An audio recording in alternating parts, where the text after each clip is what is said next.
안녕하세요. 네, 한국사 시간이 또 돌아왔습니다.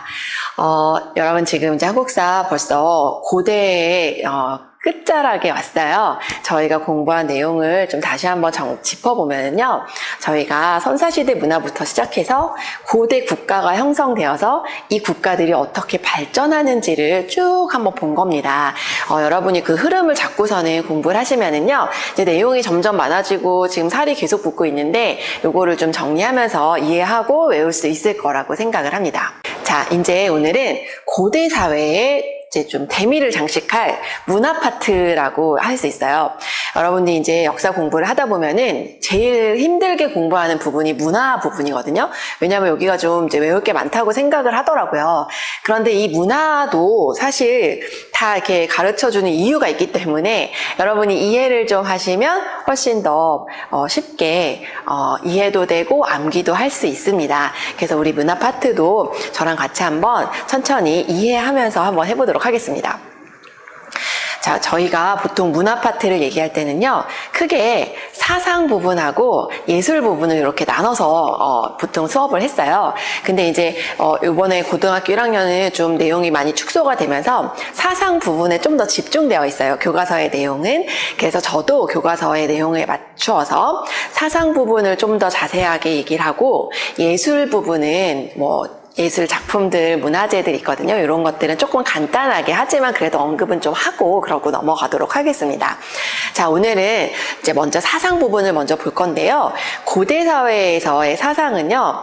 큰 주기로는 두 가지를 좀 중점적으로 보시면 돼요. 첫 번째 주기는 유교예요. 또는 유학입니다. 두 번째 주기는 불교입니다. 그래서 유교와 불교 이 두 가지의 어떤 큰 축을 세우고 이거를 좀 중심적으로 여러분들이 공부를 하시고 그 외에 이제 다른 것들이 조금 부수적으로 나올 수는 있어요. 그래서 그거는 좀 더 이제 부수적으로 공부를 하시면 이게 큰 줄기 두 개 딱 세워놓고 있으면 크게 어렵지가 않거든요. 자, 그래서 저희는 교과서의 순서대로 유학에 대해서 먼저 설명을 좀 하고 그 다음에 이제 불교에 대한 내용으로 넘어가 보도록 하겠습니다. 자, 이제 첫 번째 주제인 유학은요, 이 고대 사회에서 어떤 역할을 했는가, 이게 주제가 되겠습니다. 자, 유학이 무엇인지를 좀 알아야 될 것 같은데요. 제가 프린트에는 좀 적어놨거든요. 유학이 무엇이다라고 교과서에 있는 내용을 좀 적어놨는데, 자, 유학은요, 중국에서 옛날에 춘추전국 시대에 많은 이제 사상들이 등장을 하거든요. 그 중에서도 공자와 맹자의 가르침을 좀 학문적으로 체계화해 놓은 걸 유학이라고 합니다. 요거를 좀 더 종교적이거나 약간 교화적인 의미로 도덕적인 규범 이런 의미로 사용할 때는 유교라고 표현을 하고요. 학문적인 의미로 쓸 때는 유학이라고 하니까 두 개를 좀 아마 혼용해서 우리나라 한국사에서는 좀 혼용해서 쓸 것 같아요. 자, 그러면 유학이 뭔지를 좀 제가 간단하게만 설명해 드리겠습니다. 이제 중국에서요, 이제 춘추전국 시대라고 있었거든요. 이때가 굉장히 혼란하고 서로 경쟁을 많이 하던 시기였습니다. 그러다 보니까 이제 왕이 나라를 어떻게 다스려야 하는가가 가장 큰 이슈가 됐거든요. 어떤 식으로 다스리는 게 가장 나라를 튼튼하게 만들 수 있는가 되게 여러 가지 사상들이 등장을 합니다. 아주 강력한 법으로 아주 무섭게 잘 안 지키면은 처벌하고 이렇게 무섭게 하는 것이 가장 나라를 강하게 다스릴 수 있는, 백성을 다스릴 수 있는 방법이다라고 얘기한 사람들도 있었고요. 그 다음에 아니다, 왕은요 덕으로 백성들을 감싸고 이렇게 충이라든지 효라든지 예의라든지 이런 것들을 강조하면서 이런 것들이 규범이 돼서 나라를 다스려야 백성들도 더 말을 잘 듣고 더 튼튼한 나라를 유지할 수 있다. 이렇게 얘기하는 게 바로 유학입니다. 그리고 또 이제 도교도 있어요. 도가 사상도 있어요. 그냥 내비둬야 된다 이런 것도 있고요. 차별 없이 이렇게 해야 된다 이런 여러 가지 사상들이 등장하는데요. 이 역사를 좀 길게 놓고 보면 중국의 역사, 또 우리나라 역사, 일본의 역사, 이 아시아의 역사를 좀 길게 놓고 보면요. 대체적으로 유교로 정치를 한 나라들이 오래가는 모습을 볼 수가 있어요. 왜냐하면 이게 약간 좀 세뇌시키는 게 있거든요. 충성을 다해라, 임금님한테 나라에 충성을 다해라, 부모님께는 효를 다해라 이런 것들을 어렸을 때부터 배우고 이것을 덕목으로 우리 몸속에 이렇게 체화를 하고 자라잖아요. 그러면 이게 되게 무서운 것 같아요. 그래서 법을 무섭게 그냥 이거 안 지키면 처벌할 거야, 죽여버릴 거야. 이럴 때 말을 잘 듣긴 하거든요. 그런데 그 법을 잘 유지를 못하면 또 말을 안 듣는 거예요. 그리고 쳐다보고 있지 않을 때는 말을 안 듣는다든지, 이 법을 좀 느슨하게 적용하면 말을 안 듣는다든지, 아니면 법을 너무 세게 적용하면은 반란이 일어난다든지, 이런 일이 발생을 하더라고요. 역사적으로 보니까. 그래서 이제 왕들은, 또는 이 정치를 하는 통치자들은요, 깨달은 거죠. 세뇌를 잘 지키자. 즉, 이런 좋은 덕목들, 사람들이 이런 걸 지키면 마음이 편안한 것들이 있잖아요. 사람을 돕는 거라든지 덕을 행하는 거라든지 이런 것들은 교화시키기가 좋은 덕목들이거든요. 이런 것들을 통해서 나라를 통치했을 때가 굉장히 오랫동안 잘 유지가 됐고, 이게 아시아의 통치 규범으로 굉장히 오랫동안 자리매김하게 됩니다. 이해가 되시죠? 자, 그렇기 때문에 이 유학은요, 우리 한국사, 우리 역사에도 아주 옛날부터 유학을 들여왔을 것으로 보여요. 언제 들어왔는지는 정확히 알 수 없지만, 우리가 이제 중국과 교류하면서 한자를 쓰고 또 이제 문자를 썼다는 기록들을 봤을 때는 아마 유교적인 내용들을 썼지 않았을까라고 생각을 하거든요. 그런데 이제 좀 구체적으로 이 유학을 통치 이념으로 받아들여서 나라에서 왕이 이 통치자들이 체계적으로 유학을 들여온 거는 아마 삼국시대로 보입니다. 그래서 이 삼국시대의 유학의 흔적들을 저희가 좀 정리를 해보겠는데요. 바로 이 왕이 충성을 강조하면서 나라를 다스리기에 이 유교만큼 좋은 것은 없었던 거죠. 그래서 이렇게 통치 질서를 유지하기 위해서, 그리고 민생을 이제 백성들이 안정적으로 살게 하기 위해서 유학을 들여옵니다. 그래서 이 유학의 어떤 덕목들은요, 백성들이 왕한테 충성하는 것도 있지만요, 왕이 백성을 굉장히 잘 다스려야 된다. 왕이 모범이 돼서 백성을 자신의 아이처럼 생각해서 잘 다스려야 된다. 이런 내용들이 있기 때문에 민생 안정에 가장 큰 덕목이 들어가 있어요. 그리고 당연히 중국과의 교류에 있어서도 이 유학의 내용을 알고 있었을 때 훨씬 더 편안한 것들이 있기 때문에, 이런 이제 중국과 교류 또는 이 실무 같은 것들을 하기 위한 인재 양성을 위해서 유학을 체계적으로 교육을 시킵니다. 자, 고구려 같은 경우는요, 이 유학을 교육을 시켰던 기관에 명칭이 남아있기 때문에 저희가 이 명칭을 이미 설명을 했었어요. 자, 제가 여기다 좀 적어보겠습니다. 태학. 그래서 이 학교 이름들이 이제 나라마다 계속 등장하기 때문에 이제 섞이면서 조금 헷갈리거든요. 그래서 태학을 좀 기억해 놓으시면 되겠고요. 요거는 중앙에 있는 교육기관이에요. 중앙에 있는 최고 국립교육기관이기 때문에 오늘날로 따지면은 제일 좋은 대학교? 뭐 이런 느낌이죠. 근데 이제 지방에 사는 사람들도 교육을 받아야 되잖아요. 그래서 경당이라는 걸 세워서, 이거는 이제 좀 소수리망 이후에 만들어지는데요. 경당에서는 유학교육도 하고 무술교육도 같이 해서 요게 좀 이제 같이 배우는 기간이었다. 공부도 하고 무술도 배우고, 이렇게 생각을 하시면 되겠습니다.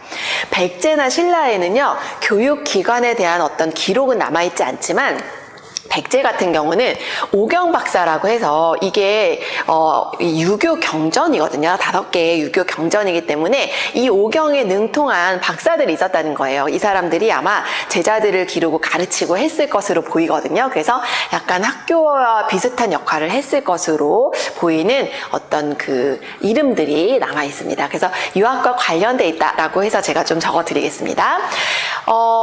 신라 같은 경우는요, 제가 여기는 지금 다 안 적었어요. 내용이 없어서 안 적은 거예요. 이렇게 아마 여러분들 이렇게 다 표시가 되어 있을 것 같아요. 자, 지금 신라 같은 경우는요, 학교 이름이나 뭐 체계적인 그런 교육을 했다는 그런 명칭은 남아있지 않지만, 요 임신서기석이랑 진흥왕 순수비에 유학을 공부했구나 하는 내용이 이제 비석에는요, 비문이 좀 적혀 있어요. 뭐라고 쫑알쫑알 적어놨는데, 거기에 유학을 공부했구나 하는 그런 내용들이 좀 적혀 있습니다. 예를 들어서 임신서기석 같은 경우는 여러분의 교과서에 주제열기 28쪽에 나와 있거든요. 거기에 보면은 이제 학생들이, 여러분만한 나이에 이런 젊은 사람들이 맹세를 한 내용을 적어둔 거예요. 우리가 이제 열심히 공부를 할 거다. 그래서 뭐 여기에 무슨 시경, 상서, 예기, 춘추전 이런 게 이제 유학과 관련된 어떤 경전 이제 책들이죠. 그런 바이블들인데 이런 것들을 열심히 공부하자 이렇게 어떤 젊은 사람들이 모여서 맹세하는 걸 적어놓은 거예요. 이거 여러분들도 뭐 어디다가 이제 돌에다가 친구랑 우리 이제부터 공부 열심히 하자. 그래서 우리 대학교 잘 가자 이렇게 해가지고 뭐 국어도 어떻게 하고 수학도 어떻게 하고 이렇게 할 거야를 돌멩이에다 써놓고 어디다 이제 여기 운동장에다가 잘 묻어놔 보세요. 그러면 한 100년 뒤쯤에 이거 이렇게 발굴이 돼가지고 와 반포고등학교의 학생들이 이렇게 공부를 하기로 다짐했구나. 이 당시에는 국어, 영어, 수학 이런 걸 배웠구나. 이런 걸 알 수 있는 유물이 되는 거죠. 임신서기석이 좀 그런 느낌이라고 생각하시면 되겠습니다. 자, 그래서 유학을 공부했구나. 이런 것들 알 수 있는 학교 이름 또는 어떤 학자 이런 이름 박사 이름, 그 다음에 이렇게 비석에 남아있는 이런 자료들을 통해서 여러분들이 삼국시대 때 유학을 굉장히 받아들여서 이것들을 교육을 체계적으로 시키려고 했구나. 이 정도를 좀 기억하시면 되겠습니다. 자, 저희 이제 통일신라로 좀 와볼게요. 자, 신라가 통일하고 나서는요, 좀 더 본격적으로 특히 신문왕 같은 경우는 왕권을 강화해야 되잖아요. 왕권을 강화하고 통치 질서를 마련하고 규범을 탁 마련하는데 유학만큼 좋은 게 없다고 제가 좀 전에 설명드렸죠. 왜냐하면 이거 너무 중요한 덕목 중에 하나거든요. 그래서 이 왕권을 강화하는 과정에서 당연히 체계적인 유학 교육을 했을 것입니다. 자, 왕권 제가 설명했죠. 그래서 이 유교 정치 이념을 강조하기 시작을 합니다. 좀 체계화시키는 거죠. 당연히 학교 제대로 만들어내지 않겠습니까? 여러분 이미 배웠죠? 국학이라고 신문왕 때 국학이라고 유학을 공부하는 기관을 만들어서 체계적으로 유교를 공부한 인재들을 양성하기 시작을 하고요. 자, 왕도 정치라는 단어는 책에 써있진 않았습니다. 책에는 뭐라고 써있었냐면요. 국왕이 유교 도덕을 몸소 실천하고 선정을 베푸는 존재다. 이렇게 29쪽에 나와 있는데 제가 그걸 그냥 왕도 정치라고 썼습니다. 왕도 정치는요, 왕이요, 도덕적으로 정치를 해야 되는 거예요. 만약에 왕이 제대로 정치를 안 하고 백성을 괴롭히고 자기 멋대로 하고 독재를 하고 막 사람을 막 죽이고 이런 거는요, 유교적인 통치 규범에 어긋납니다. 자, 그러니까 유교적인 통치 규범에 따르면요, 당연히 왕권을 강화할 수 있어요. 충을 강조하니까요. 하지만 그렇다고 해서 왕이 맘대로 하라는 게 유교적인 통치가 아니에요. 왕도 정치를 추구한다고. 국왕이 몸소 도덕적으로 정치를 해야 됩니다. 그래서 모범이 돼야 되는 거죠. 자, 그리고 이게 이제 신라 말기로 가면요, 혼란해지잖아요. 왕도 정치와 어긋나죠. 국왕이 유교적으로 도덕적으로 통치를 못하기 때문에 유학을 공부한 사람들은 국왕을 비판하는 말을 하거나 글을 올리거나 또 이제 비판하는 세력이 돼요. 그래서 마지막에 신라의 등을 돌리는 세력들이 이제 주로 육두품들인데요. 이 사람들은 대체적으로 유학을 공부한 사람들이 많습니다. 그래서 신라 말에는요, 사회 모습을 비판하고 개혁을 추구하는 그러한 세력으로 굉장히 핵심적인 세력이 되죠. 자, 이렇게 좀 기억을 하시면 되겠습니다.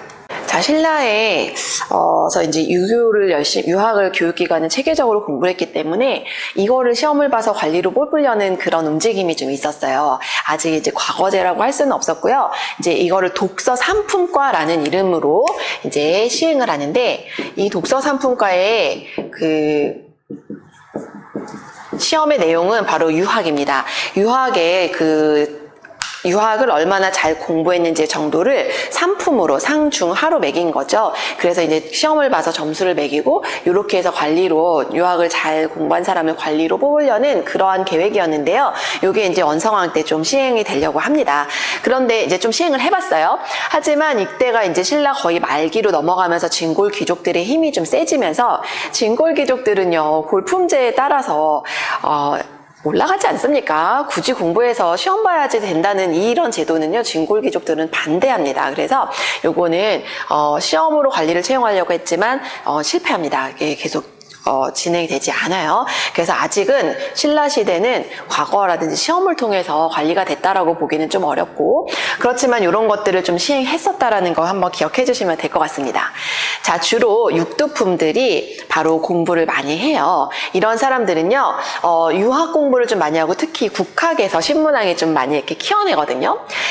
이 이제 유학자들이 요 통일신라에는 많이 등장을 하는데, 제가 유학자들 이름 몇 명 좀 알려드릴게요. 책에 등장하는 인물들입니다. 자, 강수라는 사람과 설총이라는 사람을 먼저 소개를 하겠습니다.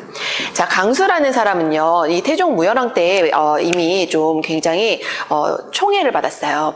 이 사람이 굉장히 글을 잘 썼거든요. 그래서 외교 문서들을 많이 작성합니다. 당나라에다 이렇게 외교 문서 보내는 문서들을 작성하는 그런 역할들을 했기 때문에 이 사람 이제 강수도 육두품인데 그 중에서도 되게 문장가였다 이렇게 기억하시면 되고요.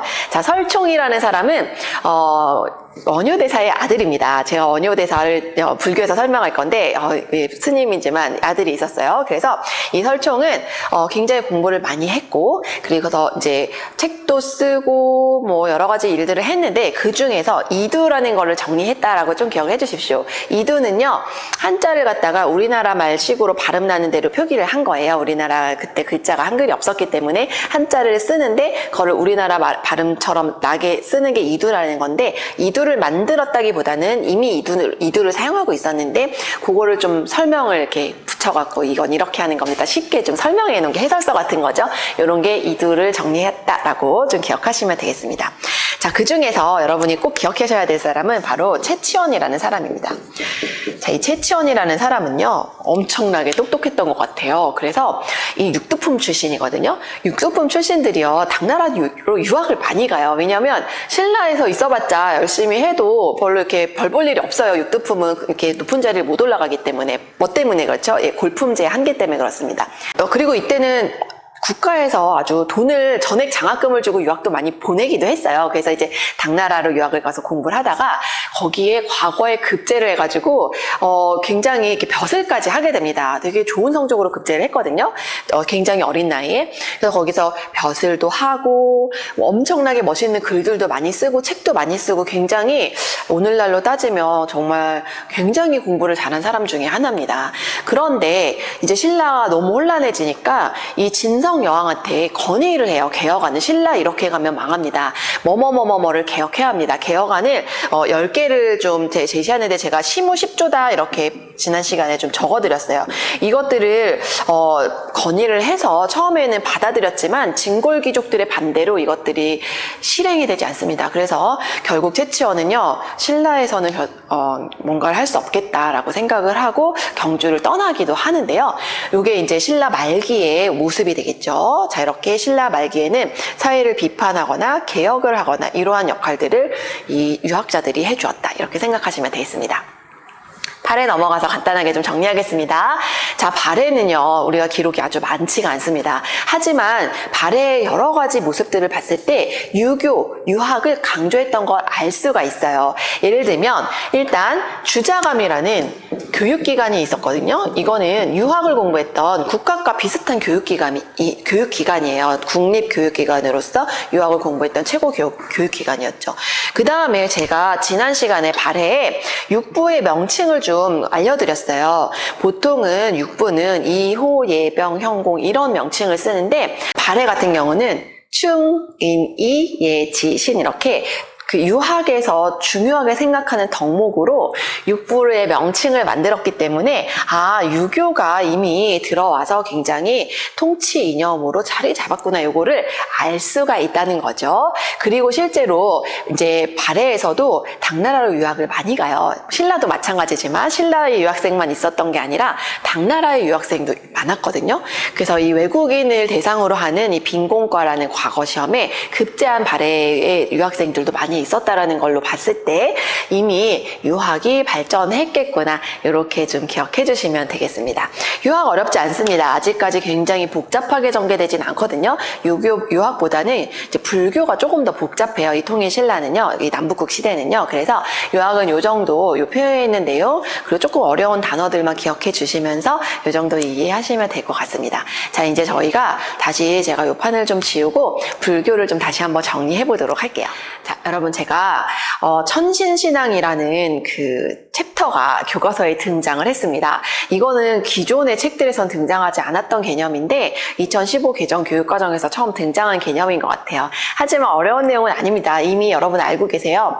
저희가 예전에 청동기 시대 때 지배층이 등장을 하잖아요. 이 지배층들은 주로 하늘을 믿거나 하늘에서 내려왔다라고 하는 경우가 많아요. 저희 단군도 하늘에서 환웅이 내려오잖아요. 그래서 하늘과 연결되어 있거나 하늘이 우리의 조상이다 이렇게 생각하는 이러한 신앙들을 천신신앙이라고 합니다. 그래서 이 이제 하늘에다가 제사를 지내거나 또는 하늘의 행사, 제천 행사 같은 거를 많이 열었거든요. 그래서 여러분 기억나시나요? 부여의 영고라든지 또 고구려의 동맹이라든지 또는 무천이라든지 동해의 무천이라든지 이런 사만의 또 여러 계절대들은요 하늘에 어떤 감사의 인사를 드리는 거거든요. 그래서 하늘을 굉장히 바라보고 있었구나 이거를 알 수가 있습니다. 그리고 하늘에 제사를 지내는 천군도 존재했었고요. 실제로 또는 제정일치 사회는 왕이 제사장이 돼서 하늘에 제사를 지내기도 했어요. 이런 것들이 다 이제 천신신앙이다 이렇게 얘기를 하고 있습니다. 이런 증거들은 저희가 그 초기 철기 시대 여러 나라들을 배우면서 제천행사 이런 것들을 여러분이 다시 한번 복습을 해보시면 이 천신신앙과 연결이 되어 있었던 내용을 제가 이미 설명했구나라는 거 알 수가 있어요. 그래서 요거는 말로만 이 정도로 하고 넘어가도록 하겠습니다. 네, 여러분 이제는 불교에 대해서 얘기를 좀 해보도록 하겠습니다. 이 삼국시대랑 또 남북국 시대, 특히 통일신라 시대는요 불교가 꽃을 피웠던 시기입니다. 그래서 유학보다는 불교가 좀 더 자세하게 나오고 좀 어려워요. 좀 불교라는 종교가 원래 우리나라 종교처럼 여러분들이 생각되실 수 있는데 불교를 되게 오랫동안 믿어왔고 불교를 믿는 사람들이 많기 때문에 하지만 불교는 외래 종교입니다. 어디서 들어왔냐면 인도에서 불교가 창시가 되고 이게 중국으로 전해져서 중국을 통해서 우리나라로 이렇게 들어오게 됩니다. 불교는요, 여러분들이 기억하시는지 모르겠어요. 제가 고대 국가가 형성되는 시기에 그 과정에서 불교를 수용했다라고 했습니다. 이거는 이제 좀 이유들이 있거든요. 제가 그 이유를 그때도 제가 고대 국가를 이제 설명할 때도 간단하게 설명을 드렸지만 제가 오늘 불교에 대해서 조금 더 자세하게 설명을 해드리도록 하겠습니다. 저희 복습으로 다시 한번 언제 불교 들어왔는지 한번 복습해 볼까요? 자, 고구려 때 불교는 어느 왕 때 공인을 했습니까? 바로 소수림 왕 때입니다. 중국에서 들어와요. 전진이라고 북조에 있는 국가였다. 제가 전진, 동진, 전현 너무 걱정하지 말라 했죠. 중국이라고 생각하시면 돼요. 백제는요. 4세기 말에 침류왕 때, 그러니까 고구려가 좀 더 빨랐고요. 그 뒤이어서 바로 백제도 중국을 통해서 불교를 공인하게 됩니다. 그리고 신라 같은 경우가 조금 늦었어요. 신라는 버풍왕 때 불교를 공인하는데 사실은 고구려를 통해서 이 이전에도 불교가 이제 들어왔거든요. 그래서 신라 같은 경우는 굉장히 토착신앙의 그 어떤 세력들이 좀 강했거든요. 그래서 불교, 새로운 종교가 들어오는 거에 굉장히 반발감이 있었어요. 여러 가지 그 삼국유사의 기록들에도 좀 나와 있는데 예를 들면 승려하고 어떤 이제 왕비가 내통해가지고 뭔가 쫓겨나기도 하고 이러한 스토리들이 좀 있어요. 이게 보면은 승려에 대한 안 좋은 이미지, 불교에 대한 안 좋은 이미지들이 있었다는 걸 알 수가 있거든요. 그래서 이제 왕의 입장에서는요, 이 불교를 통해서 국가를 통치하고 싶은데 신라 같은 경우 좀 쉽지가 않았던 것 같아요. 그래서 불교가 들어와서 공인되는 데까지 굉장히 오랜 시간이 걸리고요. 특히 버풍왕 때는 이 불교를 공인하는 과정에서 2차돈의 순교 과정을 겪게 됩니다. 2차돈이라는 사람은 이제 승려예요. 근데 이 승려가 이제 버풍왕이랑 이제 같이 고민을 했죠. 어떻게 이걸 공인할 수 있을까 해서 자기 목을 치라고 합니다. 이 승려는요, 어떻게 꾸며내는 거냐면 왕명을 거절하고 사찰을 짓습니다. 절을 짓는 거죠. 그래서 왕이 너는 왕명을 거역했어. 그래서 이제 목을 딱 치거든요. 근데 목에서 빨간 피가 나와야 되는데 하얀 피가 막 하늘로 솟구쳤다는 거 아닙니까? 사람들이 너무 깜짝 놀랐어요. 너무 무서웠던 거죠. 자, 그래서 이 국왕은요, 이걸 통해서 불교를 공인하게 되는데요. 일단 왕명을 어기면 너네 이렇게 돼라는 것도 보여주고요. 불교가 이렇게 무서운 거야. 굉장히 신비하잖아요. 그래서 이런 것들을 통해서 불교를 아주 어렵게 힘겹게 공인을 하게 됩니다. 6세기의 버풍왕 때 일이었죠. 자, 그러면 이 고대 국가를 이제 만들어 나가는 과정에서 이 불교가 어떤 역할을 했는지 여기 삼국에서의 어떤 성격들을 좀 제가 정리를 해볼게요. 왜 이 불교가 필요했는가? 바로 이 불교는요, 첫 번째로는 왕실불교의 역할을 했기 때문에 그렇습니다. 어떤 의미냐면요. 제가 지난번에도 설명을 좀 했죠. 왕은 곧 부처다. 왕즉불 사상이거든요. 이게 이제 왕은 곧 부처라는 소리예요. 그래서 왕이 굉장히 힘을 가지게 됩니다. 왕은 대단한 사람이야. 이런 의미를 가지면서 왕권을 좀 강화해 주는데 도움을 주는 그러한 이제 사상이 되기도 하죠. 처음에 귀족들은요 되게 반발했어요. 뭐 왕만 부처라고? 이 불교? 이게 뭐야? 이렇게 생각을 했는데 불교의 교리를 좀 이제 공부하고 해보니까 이런 게 있는 거예요. 업설이라는 게 있어요. 업설. 이 업설이라는 건 뭐냐면 전생에 내가 업을 지어요. 그래서 이 전생에 이 업에 따라서 그 다음 생에 어떻게 태어나는지가 결정이 된다는 거예요. 그래서 전생에 지금 귀족들은 뭔가를 덕을 많이 쌓은 거죠. 그래서 귀족으로 태어날 수 있었고, 그 다음에 뭐 좀 노비라거나 이러면 전생에 좀 이렇게 덕을 쌓지 못했던 거죠. 그래서 내가 귀족인 이유가 정당화가 되는 겁니다. 결국은 귀족들도 생각해 보니까 괜찮은 거예요, 불교가. 그래서 이 귀족들도 이제 받아들이기 시작을 해요. 그래서 불교는 귀족에게도 도움이 되는 불교였다. 그래서 귀족들이 앞다투어서 불교를 많이 믿고 불교에 많이 공헌을 하게 되죠. 그래서 귀족 불교다 이렇게 얘기를 할 수가 있습니다. 자, 그 다음에 세 번째는 뭐냐면요. 불교를 통해서 나라를 지키겠다라는 어떤 그런 이제 요소들이 좀 등장하는데 이걸 호국불교라고 합니다. 호국불교.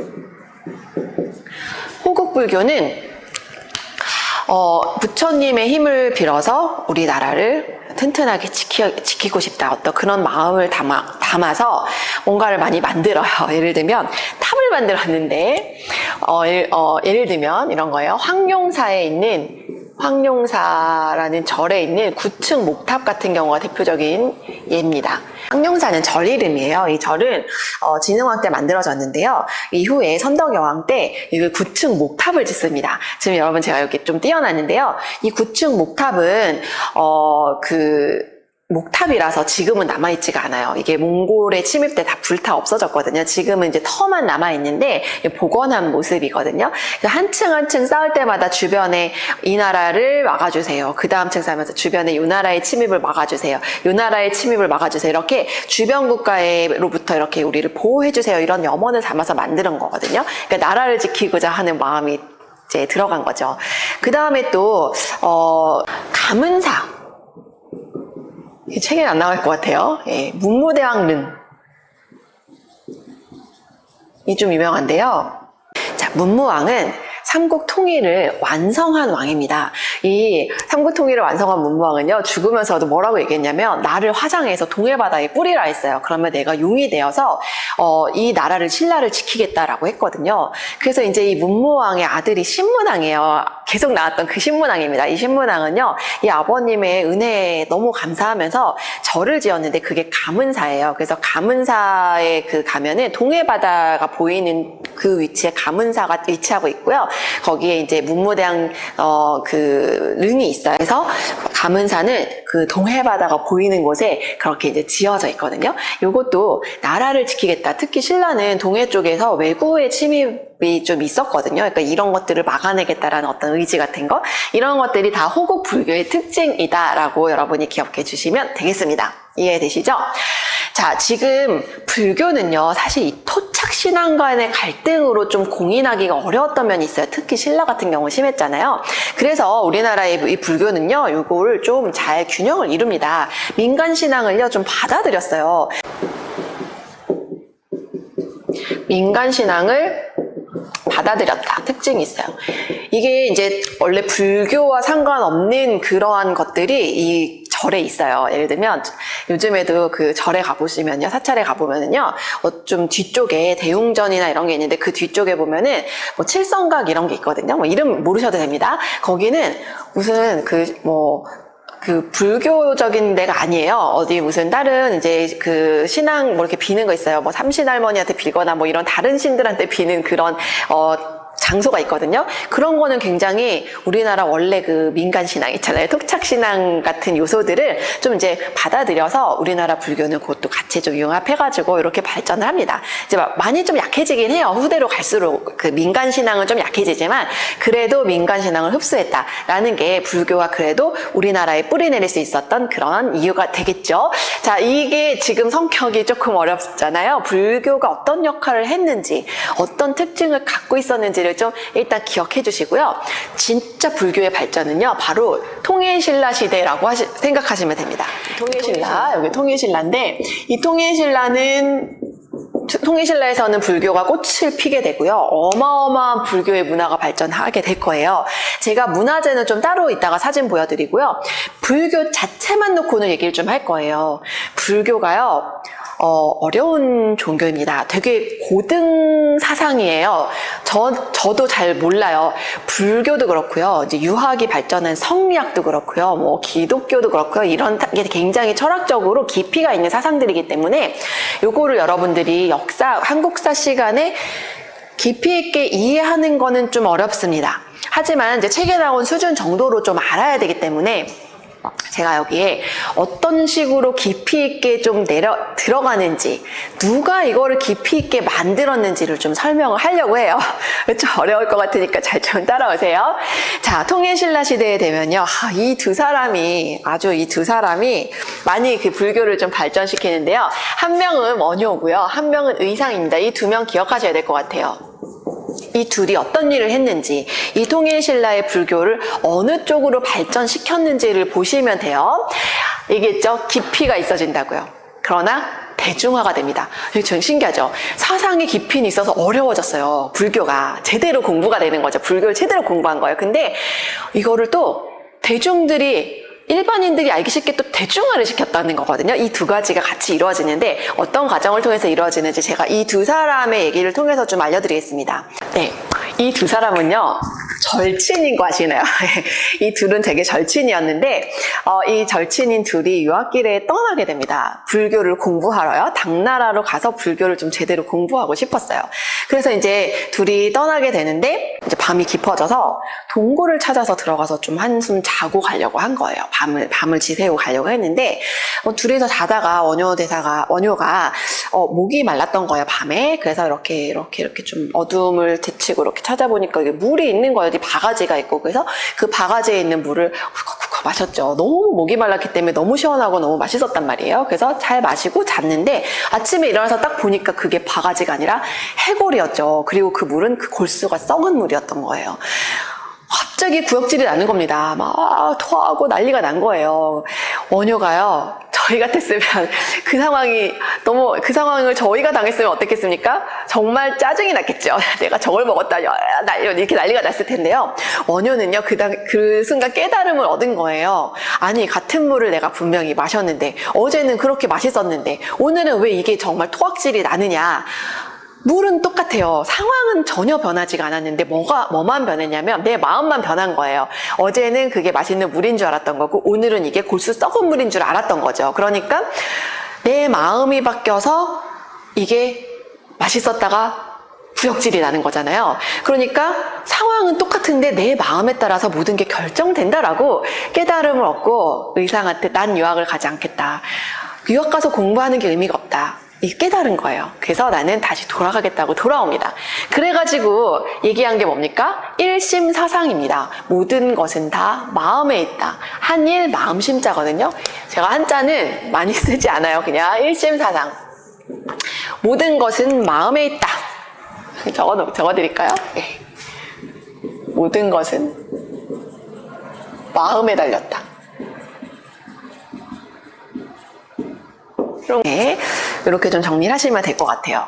그래서 이제 이 원효가 돌아오거든요. 근데 이때만 해도 이제 불교가 들어와가지고 좀 이렇게 발전하면서 종파가 많이 생겨요. 그래서 이제 부처님의 가르침을 가지고 이 말이 맞다 해석이 다 다르다 보니까 서로 종파로 나뉘어서 많이 싸우게 된 거예요.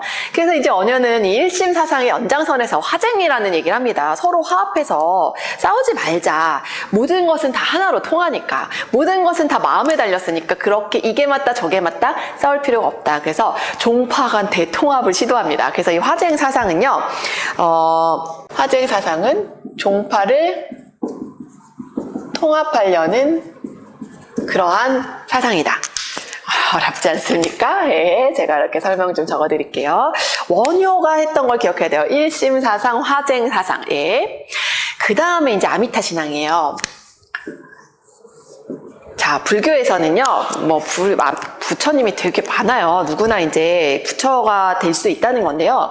이게 이제 저도 잘은 모르지만, 이렇게 해탈을 하면 이제 부처가 되는데, 그 부처의 특징들이 되게 많이 있거든요. 그래서 아미타불이라는 부처가 있어요. 이 아미타불은 극락에 있는 극락의 하늘나라에 아주 극락계 정토에 있는 부처님입니다. 그래서 아미타불을 만나면은 좋겠죠. 제가 극락에 간다는 얘기니까요. 그래서 이 아미타 신앙이라는 거는 뭐냐면 아미타불에게 가겠습니다. 제가 이 세상의 모든 시름을 다 내려놓고 아미타불에게 가겠습니다. 그래서 아미타불을 만나러 간절하게 가고 싶다라는 걸 간절하게 염원하면 극락에 갈 수 있다는 거예요. 그래서 나무 아미타불 이렇게만 하면 된다라고 불교를 어려워하는 그 백성들에게, 그런 사람들에게 전파합니다. 그러니까 이 아미타 신앙은요, 불교 대중화의 대표적인 내용이에요. 불교를 대중화시켰다.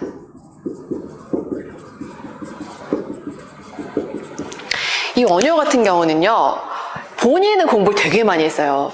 이 쓴 책들이 있거든요. 대승기신론 소, 금강산매경론, 이거는요 다 불교의 어떤 경전을 가지고 해석해 놓은 것들인데요. 이거는 너무너무 어려운 책입니다. 그러니까 본인은 공부를 되게 많이 했어요. 근데 이거를 엄청 쉽게 만들어 가지고 나무 아미타불만 외치면 극락으로 갈 수 있습니다. 이렇게 백성들한테 이제 전파를 합니다. 근데 이제 백성들은요, 불교가 어렵거든요. 이 불교는 되게 귀족 불교라 했잖아요. 그러니까 귀족들을 중심으로 막 공부하면서 했던 불교였는데 백성들이 믿기가 어려웠거든요. 그러니까 이제 아미타불 하라는데 그게 뭔 소리야 이러니까 이제 이 언녀는요 막 노래하고 춤추면서 이걸 전파를 해요. 그러니까 오늘날로 따지면 막 랩 같은 걸 하는 거죠. 랩에다 가사를 붙여서 아미타불만 외치면 극락에 가지 막 이런 식으로 이렇게 노래를 하면서 좀 이상했죠. 네.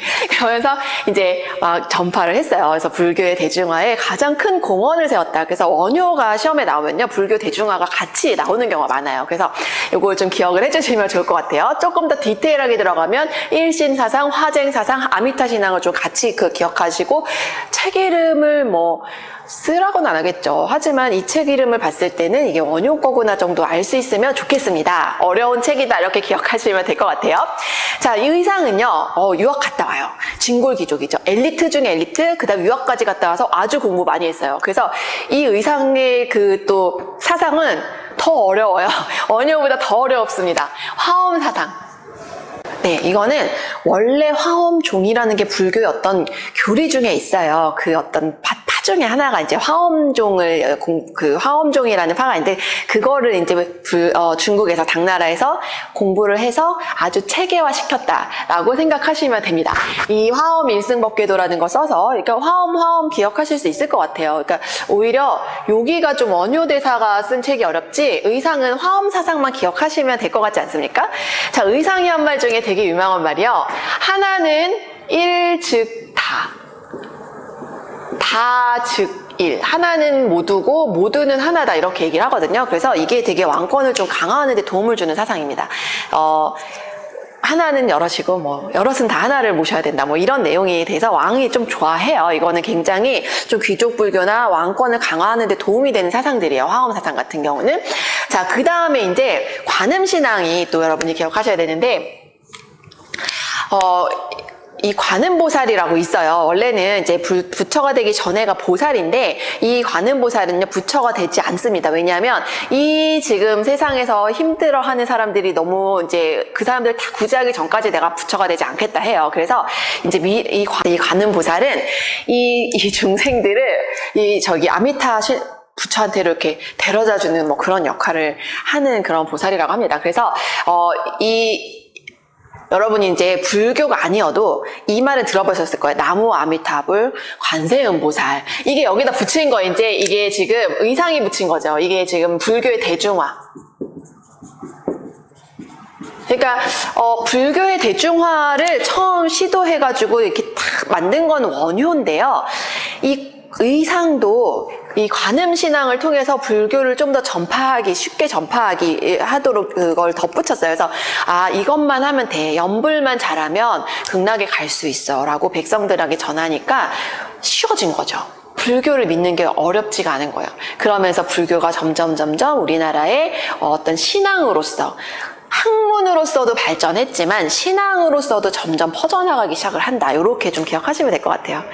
어려웠죠? 네. 자, 그래서 이 불교는 학문으로도 발달하고 왕권 강화에도 도움을 주고 또 귀족들의 어떤 그 지위를 보장하는 데도 도움이 됐고, 호국불교, 나라를 지켜주는 불교이기도 하면서 또 이렇게 대중들이 신앙으로서 믿는 이러한 불교가 되기도 했다.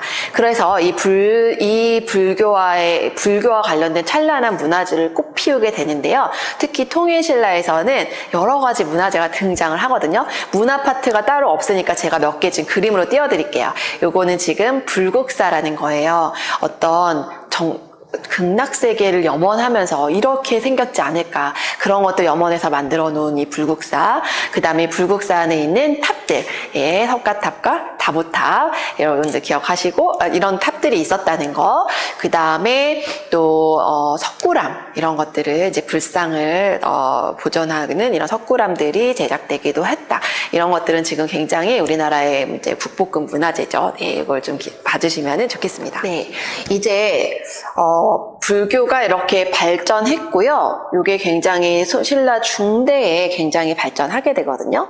근데 이제 신라 하대가 되면 조금 불교의 양상이 변화가 생겨서 여러분들이 신라 하대를 좀 보도록 하겠습니다. 선종이라는 단어 좀 기억해 주셔야 될 것 같아요. 자, 불교는요, 어떤 교리, 어떤 성격을 갖고 있는, 그러니까 불교를 이해하는 방법, 불교를 이해하는 방법이 어떻게 이제 다르냐에 따라서 교종하고 선종으로 좀 나뉘게 돼요. 제가 교종과 선종의 차이를 좀 설명을 먼저 해드리고 신라 하대가 어떻게 전개됐는지를 좀 정리해드리도록 하겠습니다. 자, 교종은요, 원래 불교 이 중대에 아주 유행했던 불교입니다. 뭐냐 하면 교리, 경전, 이런 것들을 해석하는 거예요. 바로 이런 원효라든지 의상 같은 사람들 다 교종이겠죠. 왜냐하면 어렵게 공부하는 거예요. 어려운 거다 이렇게 생각하시면 돼요. 경전, 금강경 이런 경전들이 있어요. 불교 경전들을 다 해석하고 공부하고, 이거는 주로 귀족들이 좋아합니다. 귀족들밖에 못해요. 왜냐하면 너무 어렵거든요. 그리고 평민들이 하기는 어렵습니다. 그래서 이 교종은요, 조금 더 이렇게 머리로 뭔가를 한다, 이렇게 생각하시면 될 것 같아요. 당연히 신라 중대에 꽃피우게 되고, 이렇게 많은 발전을 학문적, 사상적으로 이루게 되는데 도움을 주게 되는 거죠. 그리고 그와 발맞추어서 아까 전에 말씀드렸던 탑이라든지 사찰이라든지 이런 조형 미술들을 굉장히 많이 만들어내게 됩니다. 이해되시죠? 요거는 탑 같은 거 생각하시면 돼요. 탑은요, 부처님의 사리를 모셔놓는 그걸 이제 모시는 거거든요. 자, 그런데 선종 같은 경우는 이제 요게 통일 무렵에, 신라가 통일될 무렵에 이제 이렇게 전해 오는데요. 선종 같은 경우는 실천하는 게 중요하고 참선하는 게 중요합니다. 그러니까 머리로 공부를 하면 뭐하니? 실천이 안 되는데, 공부를 많이 해서 알고 있어야 뭐하니? 니네가 깨닫지를 못하는데, 이런 거예요. 그러니까 이거에 깨닫는 거는 머리로 공부한다고 깨달을 수 있는 게 아니라는 거죠. 그래서 오히려 이 선종 같은 경우는 좀 수행을 더 많이 해요. 참선하는 걸 통해서 본인의 어떤 마음이나 이런 것들을 좀 수행을 하는 쪽이 더 강하고, 이거를 또 실제로 실천을 하는 거, 요게 이제 선종이거든요. 그래서 이제 이 교종과 선종은 좀 차이가 있죠. 주로 이 선종은 좀 공부를 좀 덜 했지만, 왕정 귀족이나 아니면 육두품이나 이런 사람이 아니었지만 지방에서 좀 세력을 갖고 있었던 호족들이 굉장히 좋아합니다. 호족 기억나시나요? 이 지방 호족은요, 신라 말기에 세력가가 될 거예요. 자, 이 신라 말에 유행한다 했잖아요. 이 신라 말에 선종이 유행해서 이 선종은요, 이 호족의 사상의 뒷받침이 되어줍니다. 그러니까 굉장히 선종이 유행을 하게 된다는 거예요. 신라 말에. 자, 그리고 이 선종은요, 스승님이 좀 더 중요해요. 그래서 그냥 내가 책을 보고 공부하는 것보다 중요한 거는 이제 그 스승과 제자가 생기는 거죠. 그래서 스승의 어떤 스님 중에 스승님의 어떤 가르침을 따르고 그 참선하는 모습을 보면서 같이 참선하는 거기 때문에 이 어떤 스승님이 이제 돌아가셨을 때 그 스승님의 사리를 모시는 것도 중요하다. 부처님의 사리만 중요한 게 아니다. 그래서 이 스승님들의 이제 그런 스승님들의 사리를 모시는 승탑 같은 것들을 많이 만들게 됩니다. 그러니까 조그만 탑들 있어요. 이렇게 제대로 된 이런 탑 말고 조그만 탑, 제가 여기 지금 띄워드렸는데 이런 게 승탑이고 이거는 선종과 함께 유행했던 거다. 이렇게 생각해 주시면 될 것 같습니다. 자, 이제 이렇게 정리를 좀 통일신라의 불교를 정리했는데요. 이게 굉장히 내용이 좀 많고 복잡했어요. 불교가 조금 어렵게 느껴지실 겁니다. 발해의 불교는요, 기록이 많이 남아있지 않아요. 고구려의 어떤 불교의 전통을 계승했을 것이다. 이렇게 기억을 하도록 하겠습니다. 자, 도교랑 풍수지리 간단하게 좀 설명할게요. 자, 도교도 사실 좀 어려운 겁니다. 도교도 아까 제가 말씀드렸었던 도가, 즉, 내비도, 자연스러운 게 중요해. 인위적인 걸 다 거부해. 이런 것들이 이제 좀 내려와서 민간 신앙이랑 뭔가 신선 사상이랑 좀 결합돼서 종교처럼 만들어진 게 도가예요. 그러니까 내비둬야 돼. 자연스러운 게 중요한 거야. 그리고 내가 이렇게 자연을 추구하면서 살다 보면은 언젠가 신선이 될 수 있을 거야. 불로장생할 거야. 이런 것들을 좀 추구하는 그런 마음들인데 이게 우리가 들어왔다는 걸 알 수 있어요. 삼국시대에. 왜냐하면 삼국시대의 유물들에 도교를 상징하는 것들이 좀 많이 남아있거든요. 그 중에 유물 몇 개 적어드리겠습니다. 고구려의 사신도에 보면은 그림들이 도교를 상징하는 것들이 많이 그려져 있어요. 도교를 상징하는 그림은 좀 요런 게 있으면 됩니다. 이렇게 산이 많아서 자연 속에 신선이 놓인다든지 아니면은 도교에서 중요하게 생각한 동물들이 있거든요.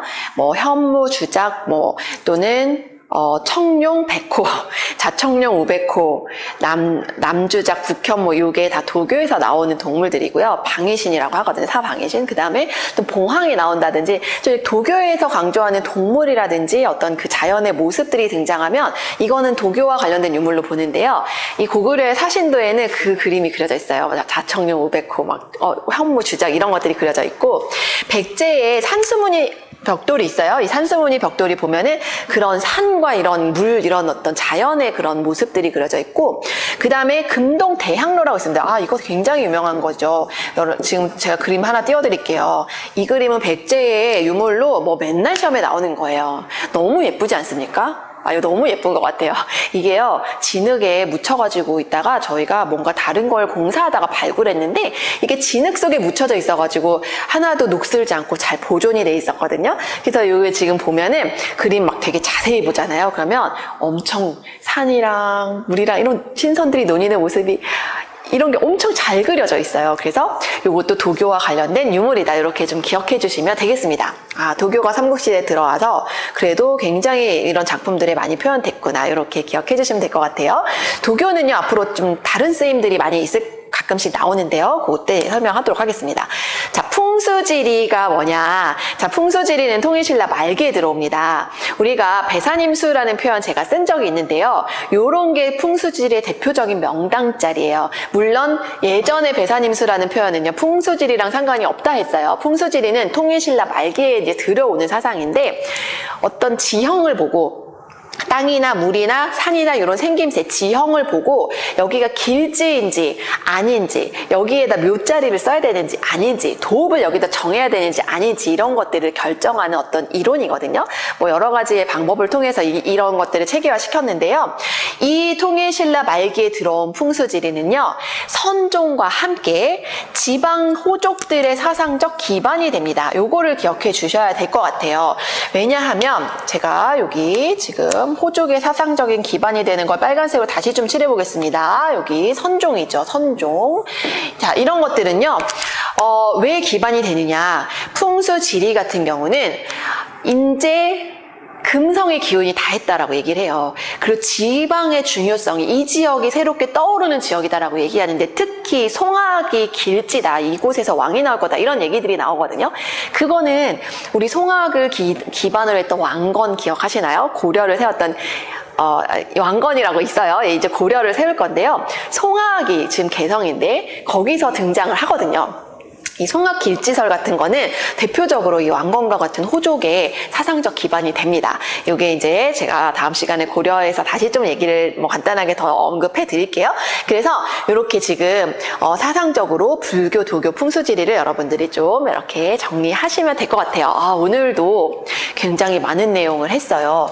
여러분들 뒷면에 제가 그냥 원효하고 의상의 스토리를 좀 그냥 편하게 이번에는 읽으시라고 너무 내용이 좀 많았기 때문에 그냥 편하게 한번 읽어보시고 원효의 깨달음이 어떤 걸지 뭐 의상의 깨달음이 어떤 걸지를 그냥 간단하게 여러분 생각을 쓰는 건데 이거 좀 너무 어려워서요. 너무 부담 갖지 말고 그냥 자유롭게 쓰시면 될 것 같아요. 뭐 정답을 쓰라는 게 아니니까 한번 이 사상이 너무 어렵다 보니까 제가 이거 좀 쉽게 풀어주고 한번 생각해보면서 이 사상을 그래도 좀 기억하시라고 제가 해놓은 거니까요. 그거까지 좀 정리 한번 해보시면 좋겠습니다. 시간 안 남겠지만요, 여러분. 교과서에 있는 내용도 좀 읽어주시면 좋을 것 같아요. 제가 오늘 설명한 거 듣고 이 프린트 한 거 내용 보면서 교과서에 있는 모든 문장들이 다 이해가 된다면 여러분들 정말 잘하신 거예요. 자, 그러면 오늘 여기까지 하도록 하고요. 다음 시간에는 새로운 내용으로 좀 찾아뵙도록 하겠습니다. 그러면 오늘 수고 많았어요. 안녕.